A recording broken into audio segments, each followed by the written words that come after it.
Everyone, and welcome to another episode of Real Talk. I'm your host, Alexander Ali, and this is the show where we take you into the secret society of real estate. I'm coming at you from my office in West Hollywood, and today I've got a special treat because I've got on one of the new American voices of Architectural Digest fame. It is Garrett Hunter, and I met Garrett through my friend Joshua, who's an amazing realtor out here in Los Angeles, and Garrett's eye is insane. And I can't wait to show you some of his projects to really take you into his style. We call him the king of curated interiors because that's what he does. And every time he comes over to my house, I'm like, is he judging my interiors right now? Does he hate that chair over there? I think he hates that chair.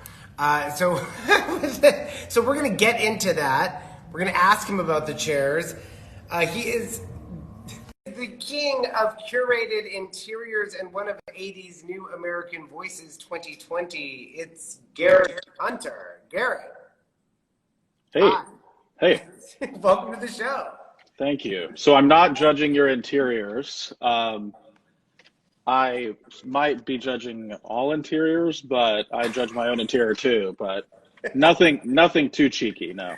No, you don't go over to people's houses and think like, that's terrible over there, because I know I do.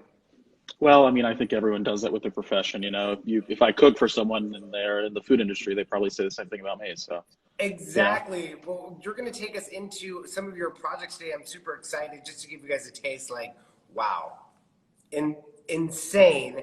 I have a theory about your design, but I want you to take us into your design ethos. So how would you describe your design, Garrett? Well, that's a tricky question because I think that if you look at my portfolio of work, there's sort of there's common threads, but not necessarily a true aesthetic. I think I'm mostly responsive to a client and kind of getting into the psychology of who they are and what they want, and paying attention to where the project is, what the architecture tells me. So ADD design, we'll call it. ADD design, I love that. If you guys are just joining us, we're speaking with Garrett Hunter, who is one of 80's New American Voices. Garrett, first of all, let's have you take us into a project. Here is the River Oaks project. Where is this project located? That is my actual former home in Texas. It's a condominium in River Oaks. This is a condo? That is actually not the River Oaks project. What project is this? That's a house we call Sandringham project. My producer got it messed up. She's fired. This is the River Oaks project. That's the River Oaks project. So I used to live in that space. What are these chairs? I keep seeing these chairs. What are those chairs? Those are Fay Too Good. They've become sort of prolific. They're sort of Instagram famous at this point. But I've had them for a long time, actually. I think I was told when I bought these that I was one of the first people in the United States to buy them. Wow. But you know, I'm always looking at what has happened in the past and what is happening now. And that was one of those now moments that was just a now wow. Uh-huh. Fay is amazing. They're made of resin, and frankly, I've seen it all, I think, and I've never seen anything like them before. You think you've seen it all?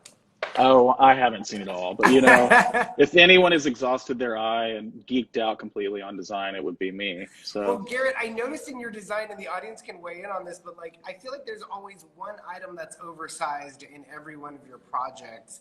So it's like one room, everything's normal scale, and then there's an oversized chair, like for example, this yellow couch on the right. So this was your condo. You sold this condo for how much? I leased that condo because I'm a serial leaser. I spend all of my money on furniture and art. So furniture, art, and real estate. No. I'm sorry. Furniture, art, and real estate, because I know you have a gorgeous house here in Los Angeles as well. I do. That's where I am right now, actually. Yeah. Let's see it. Can you show us what room you're in right now? My phone is very fixed to a device that will not allow me to do so. Okay, moving on. But you'll see more of the house soon. We have a fun, you'll see it. I have to do a humble brag for you because I opened up AD last month, and you guys, here's Garrett in all of his glory. Where are you in this picture? That would be the house that I moved into after the condo in Houston, which I actually just gave up that house about a month ago and downsized in my Houston house because I split my time between both cities. So you don't lease? No, I do. I serially lease. Moving on. This project. Sandringham project, yeah. Sandringham project. Where is this? I love this fireplace. Where is this project? This is in a neighborhood called Sherwood Forest in Houston. It's sort of the Brentwood of Houston, I would say. For this really great family, they're these very eccentric collectors. They built a house that they hired one team to do the landscaping, architecture, interiors, toothbrushes, everything. And then the clients, which were not my clients at the time, visited a house at the end of the street that I did, fell in love with it, and we actually gutted and remodeled a 6-month-old house. So this is the result of that. And it took we're still working on it. So we're 6 years in now. And tell me about this fireplace though. Did you design that or was that existing? I have a few different businesses in design, and one of them is a gallery called Tienda X, which Los Angeles will be seeing very soon. So look out for that. But I share that business entity with an architect called Michael Landrum.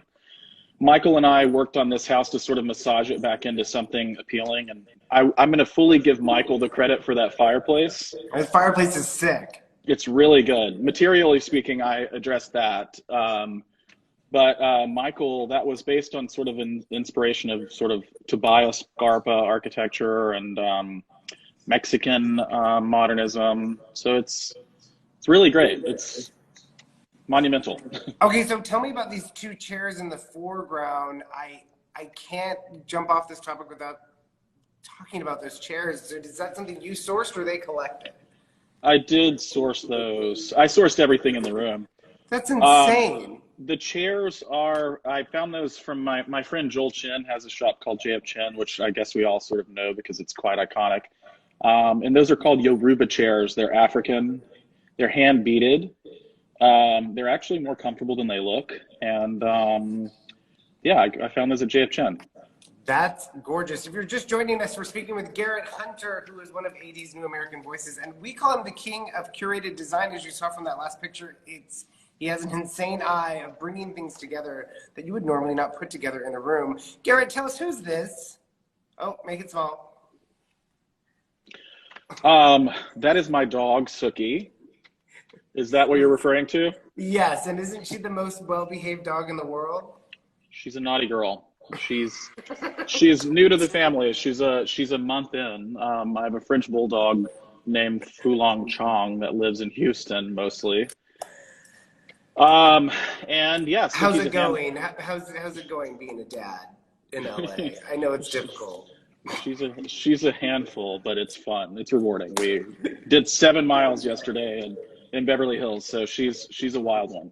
I love her. Oh, hi, Suki. Moving on, the Tanglewood Project. This has to be one of my favorite projects as well. Tell us how you curated this design. That was an interesting project. This house all of the architecture is by Michael Landrum. So when Michael and I work on a project together, we sort of love to switch hats, and we're equally passionate about architecture and interiors. So Michael was the architect of the house, and the concept was that the clients were from Louisiana, and we wanted to sort of channel some sort of archaic Louisiana aesthetic. That is the kitchen and breakfast room. I love. Where do you find these chairs? I feel like in all of your design, my eye dances around and I notice something different every time I look at it. But there's always one piece that you're just like, where did he find that? I love unidentifiable objects. I love things that have provenance and stories, but then I also love to find something that might not be precious. It might just be amazing. And those chairs, I found those in Venice, not Venice, California, Venice. Just really unusual. I think they're a one-off set that were custom designed for a really stylish house in the '60s, and I snatched them. So when you get a project, do you travel on the client's dime to Venice to source pieces? Like, how does that work? Well, I mean, I would say that my design obsession is kind of a sickness a little bit, and so my vacations tend to sort of involve design as well. So I would say equal parts self-propelled and equal parts client funded and sourced. Sure. So the chairs aren't from CB2? Those are actually from IKEA, but the cat's out of the bag. I mean, look at this. Again, this is this couple's from Louisiana, so you kind of went with this kind of Louis the 14th couch and then a mohair couch. I would not put these things together. It's a total bastardization of disparate objects, which I love to do. I think that there's a friction in disparate aesthetics and objects, and I think that sort of makes people feel comfortable. You walk into a house and it doesn't feel like I slapped you across the face with decor. It feels like this is something that evolved. So this house, it looks like it evolved over time. It does. It looks old. Looks curated. It looks like it evolved over time. Why this millennial pink on the wall? I would just never choose that, but it works. It all works. It's like a green table with millennial pink. I mean, so the funny thing is the clients, the husband part of the clients, is scared of the word pink, even though he wears it. Oh, and so I had to call that a dirty salmon color. Oh yeah, I said salmon. Yeah. Well, Pharaoh Ball has a color called dead salmon, which is like an epic name, but we kind of call this a dirty salmon because it's not dead. But the clients they liked unusual colors. Their previous house was designed by Michael Landrum with a great interior designer called Gwen Griffith, who doesn't live in the States anymore, so she couldn't do their new house. And she challenged them with color 20 years before. So they were comfortable with strange combinations. This combination gives me European. It gives me very Venice vibes. I think I was watching a lot of Interview with a Vampire to inspire myself with this film, and Marie Antoinette. So this would be the Marie Antoinette part. If you're just joining us, you're watching Real Talk, and we've got on the incredible king of curated design, Garrett Hunter. One of my favorites. Garrett, take us into the Stanmore project, the one that I messed up on earlier. No worries. Stanmore is interesting. Stanmore, another Michael Landrum collaboration. I collaborate with him often. He's my best friend. So I was gonna say, like, who is this guy, and are you guys together? Because this is. Michael's my best friend, and he is. We work some magic together with design. So. I would say so. Like, are you working on any LA projects? Because this whole aesthetic needs to come to LA. It's here. I'm sort of bashful about my people seeing my work. I have been. Yeah, I have. Why? We have a I don't know. Just. But I feel like interior designers are introverts, but at the same time, like the ones that are extroverts get the most. Like they're the ones that become icons. Like if Kelly Wearstler was quiet about her design, we wouldn't know who she was. Kelly's great at pushing her aesthetic. I shouldn't say pushing, but yeah, she's incredibly talented and she's really, she's beautiful too and smart. She's so stunning, but like her design, I think people look at it and say, I want that. And I don't know, I feel like you need to. Well, they can have it. I work mostly off of word of mouth, but. Yeah, you should be more of a whore. Like this isn't it. I love this piece because you see items in this room that people try and emulate, like those wicker chairs. What are those called? Now everyone has a version of those. Everyone has fakes. Mm-hmm. Those are real Pierre Generet chairs, upholstered to the original specifications too, the brown with the cream piping. But do you spend a lot of money on furniture, or do you just look for good design and say, oh, I'm at a flea market, that's $5, it's still beautiful. Oh, that's $50,000, I need it. I'm very fortunate to work with some fun budgets. Ooh. I don't care how much something costs as much as whether it feels right, whether it's comfortable, whether it's functional, whether it's worth something. So it might be, something I found in a garage sale, which I do go to. And it might be something that I found at an auction with Christie's. It could be, any end in the price spectrum. I love it. This is one of my favorites. And that chair that's like molded, looks like molded fiberglass. I love fiberglass as a material. So I have a fetish for fiberglass chairs. I actually I designed with Michael Landrum for T&X a fiberglass chair too. I try to incorporate fiberglass into furniture if I can. And T&X is opening in Los Angeles when?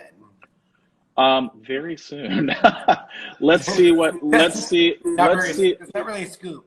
Well, let's see what happens with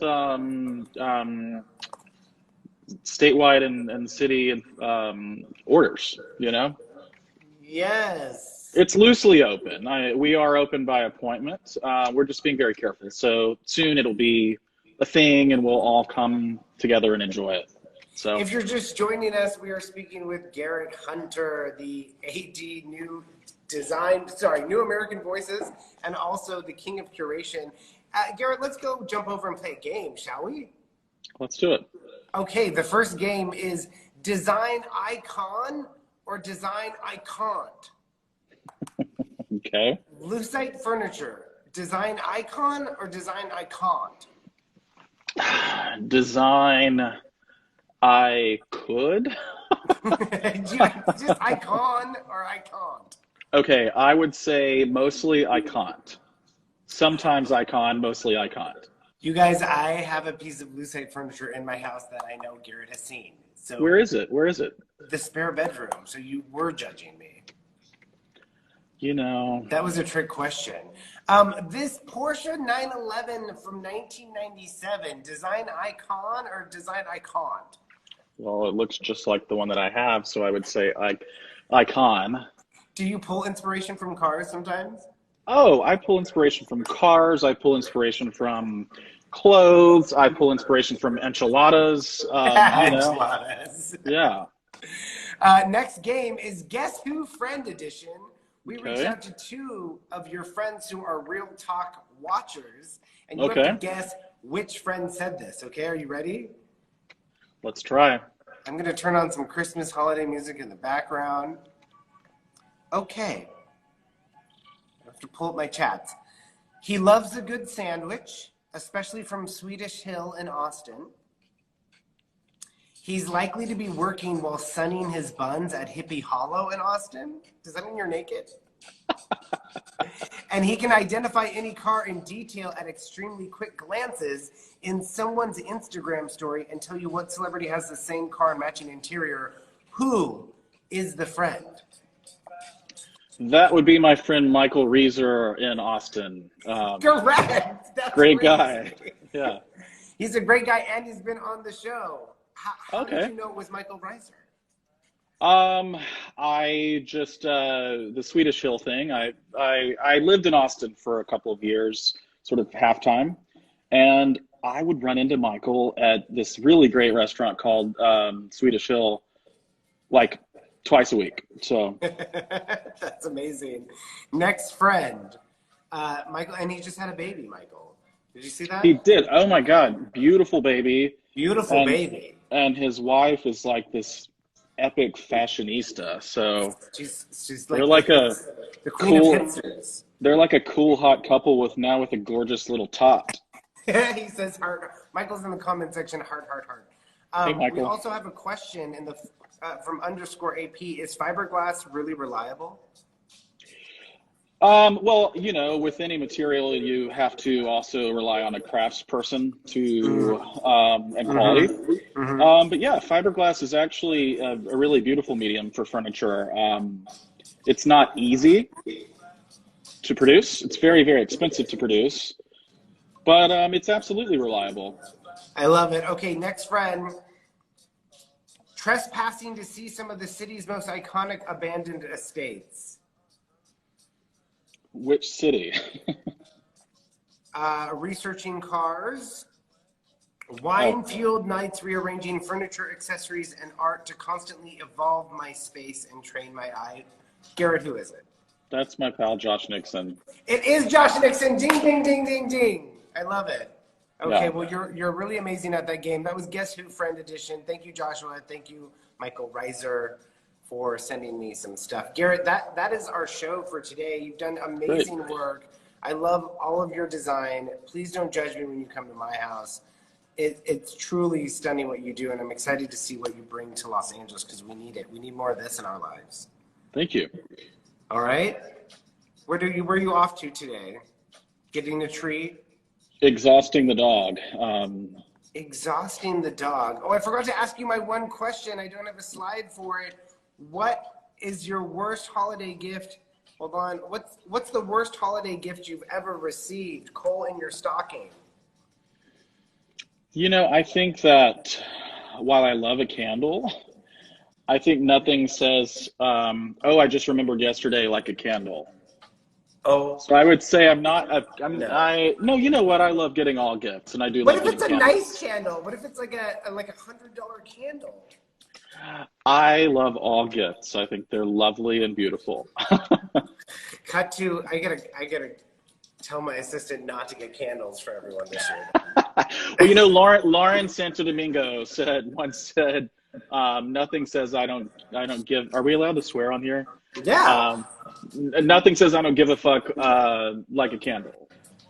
Well, that puts a wrench in my plans. I love a candle. You can give me a candle anytime. His worst Christmas gift was a candle. We spoke with Garrett Hunter. Garrett, I love you so much. Thanks for coming on Real Talk and sharing your incredible gifts with us. Thank you. All right. I'll see you soon. Take care. Bye, Garrett. Bye. He's the king of curated design. He's also one of AD's New American Voices. I love Garrett so much. He's so talented. Thank you guys for joining the show. Next week, we have on the man. Frederick Eklund is coming on Monday. We're going to be giving away some of his books to the audience for Christmas. We're going to play a game with him, and he's going to kick off our 12 days of giveaways and our holiday episodes with the one and only Frederick Eklund. I'm going to have special time at 9 a.m. on Monday, but we will post Garrett's episode and Frederick's episode to our feed so you can catch it then. I'm Alexander Ali, your host. Thanks again for watching Real Talk, and we'll see you next